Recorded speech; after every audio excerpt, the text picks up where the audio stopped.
Welcome to Reading Lesson 91, where we are going to continue in our reader, Treats and Treasures. If you don't have your book, pause the video, go grab your Treats and Treasures, and open up to page 85.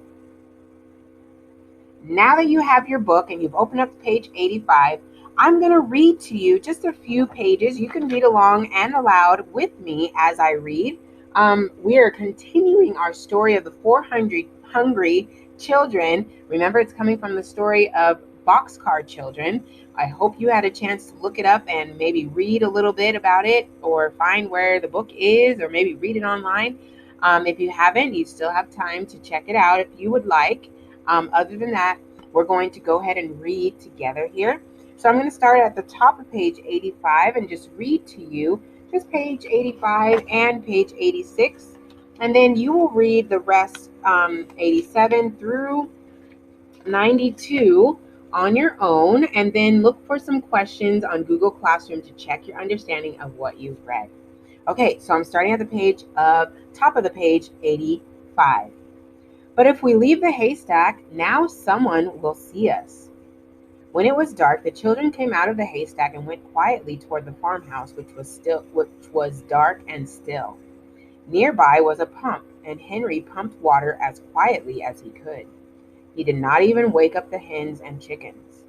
"I want a cup," said Benny. "No, Benny," whispered Henry. "You will have to put your mouth right in the water. You can play you are a horse." This pleased Benny. Henry pumped, and at last Benny had all the water he wanted. The water was cold and sweet, and all the children drank. Then they ran across the field toward the road. "If we hear anyone," said Jessie, "we must hide behind the bushes." Just as she said this, the children heard a horse and a cart coming up the road.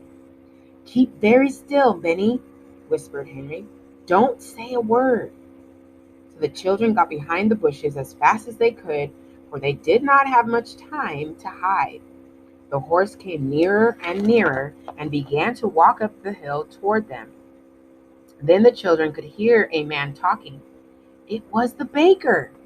"I wonder where those children went," he said. "I don't think they could walk as far as Silver City.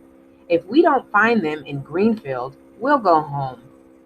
"Yes," answered his wife. "I do not want to find them anyway. I don't like children, but we must try a little while longer. We will look for them in Greenfield, and that's all."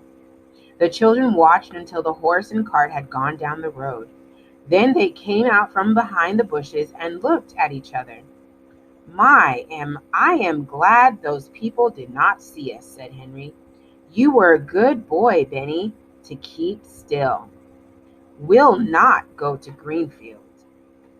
All right, now I want you to take some time and read the rest, pages 87 all the way to page 92 on the rest of the story, and then look for some questions on Google Classroom to check your understanding of what you've read. Happy reading.